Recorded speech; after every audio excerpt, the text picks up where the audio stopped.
दानव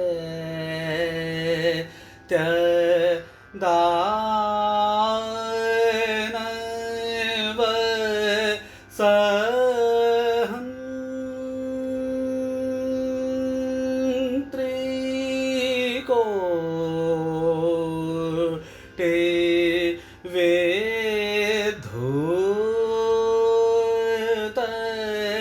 प्रतीकाङ्क्षा स्वर्णमया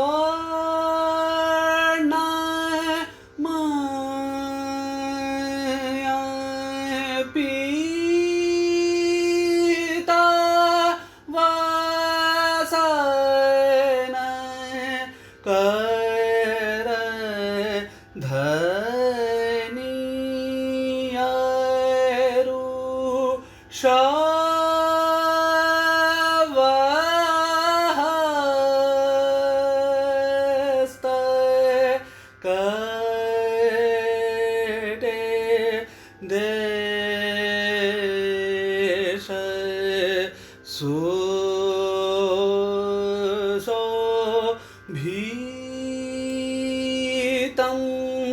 इंद्रादि सेवेत मातंगी प्रणाम ओ देय मान रवे समान।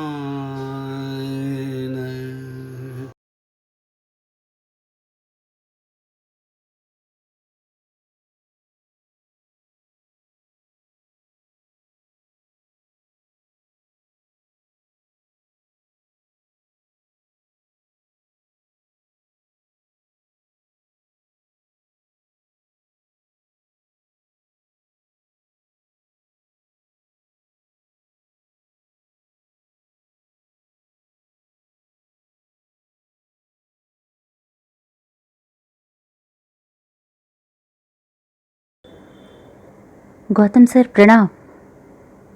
आप कहते हैं ना कि आपके 100 विद्यार्थी हैं, लेकिन उनमें शिष्य सिर्फ 5 ही हैं। तो आज हम वे 5 आपसे कुछ पढ़ने आए हैं। हम आपके शोधार्थी हैं और हम इस विश्वास के साथ आए हैं कि आप मना नहीं करेंगे। नहीं दिव्या, तुम सभी पढ़ने आए हो। यही तो एक क्षेत्र है, ज्ञान का क्षेत्र, जिसके लिए मैं कभी मना नहीं करता। बल्कि मैं चाहता हूं कि बात हमेशा विचारों पर हो, संवाद हो, इन्वेस्टिगेशन हो। लेकिन पढ़ना क्या है? एक अनिवार्य ग्रंथ। ग्रंथ? कौन सा? आचार्य भरत का नाट्यशास्त्र, सभी कलाकारों की गीता। जी सर, हम सभी ने निश्चय किया है कि आज से हम इस गहन ग्रंथ को गहन ढंग से पढ़ेंगे। अब हम आपके निश्चय से सुनिश्चित होना चाहते हैं। आप हमें पढ़ाएंगे ना Gautam sir? Please Gautam sir. Sir, हम अपने साथ नम्रता और धैर्य लेकर आए हैं। तुम भी अमर्त्य? जी गौतम सर, मैं, सुमित, दिव्या, नेहल और श्रद्धा सभी गंभीर हैं इस ग्रंथ को पढ़ने, समझने और सीखने के लिए। मुझे खुशी है इसीलिए भी कि आज शरद पूर्णिमा है। आज ही के दिन काशी में आचार्य भरत ने इस ग्रंथ का प्रणयन किया था। ईसा पूर्व 5वीं शती में भाद्र पूर्णिमा पर उनका जन्म हुआ था। लेकिन ये आकर ग्रंथ तो विशाल है। हम इसके सभी 37 अध्यायों और 6000 श्लोकों को सुनने के लिए धीर मन से अधीर हैं। धीर मन से अधीर। वाह।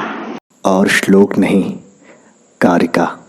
गौतम सर, हम जब भी नाट्यशास्त्र पढ़ने जाते हैं समझ नहीं पाते, जबकि हमारे पास संस्कृत टेक्स्ट भी है और हिंदी इंग्लिश ट्रांसलेशन भी।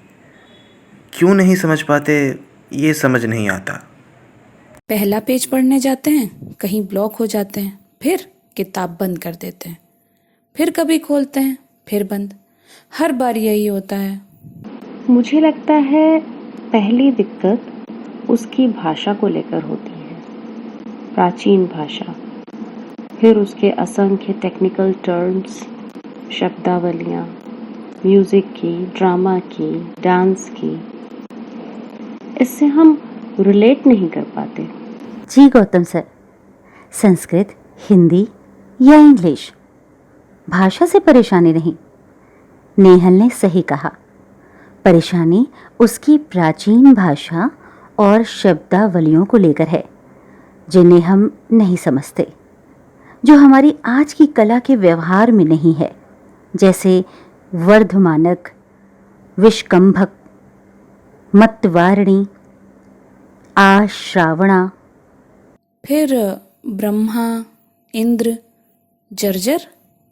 ब्रह्म और ब्रह्मा, पूर्वरंग, ध्वज, पताका, मंच पर ब्रह्मा की स्थापना, नांदी पाठ।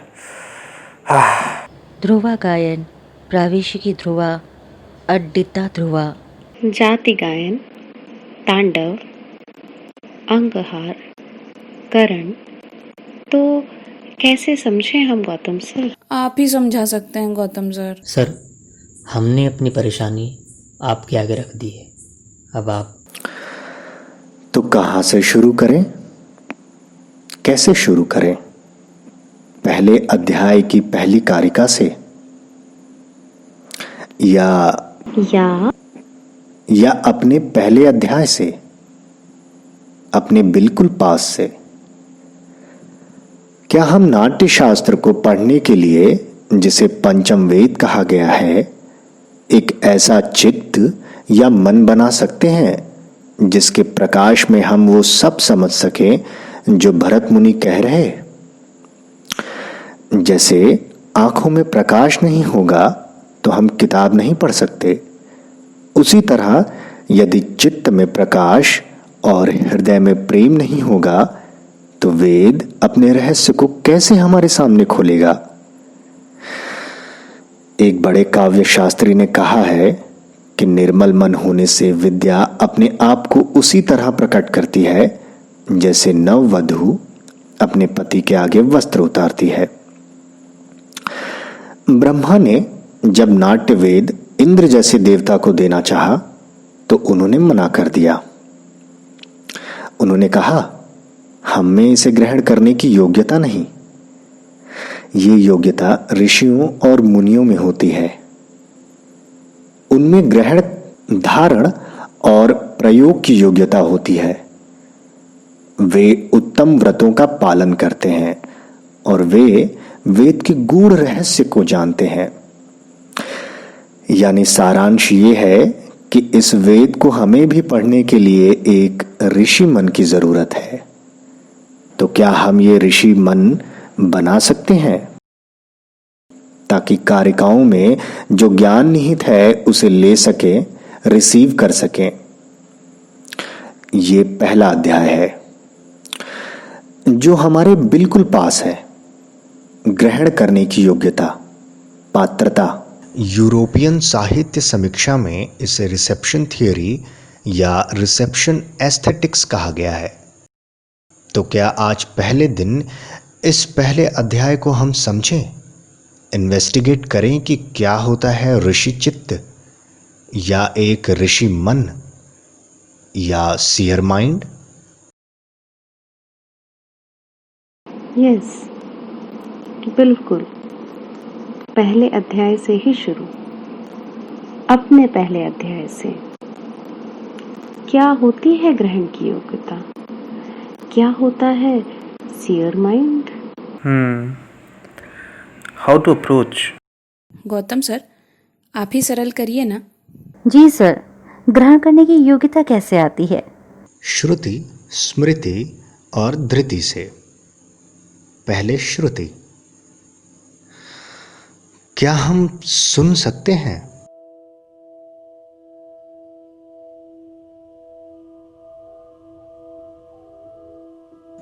क्या हमें सुनना आता है?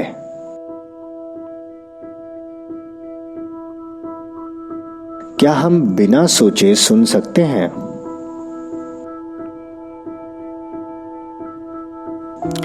जब मैं प्रश्न करता हूं तो बिना रिएक्ट किए, बिना सोचे, बिना उत्तर दिए आप प्रश्न को सुन सकते हैं?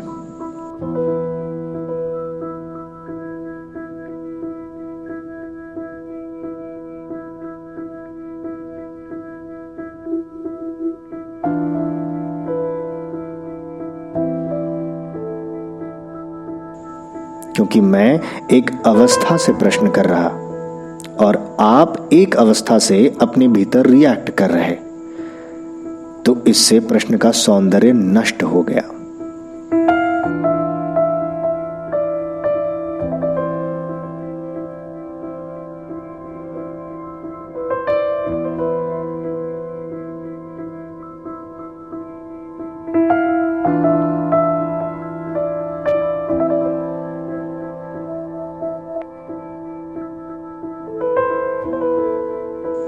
ये सुनने की कला है, ये श्रुति है। आप आर्टिस्ट हैं, क्या आप सुन सकते हैं?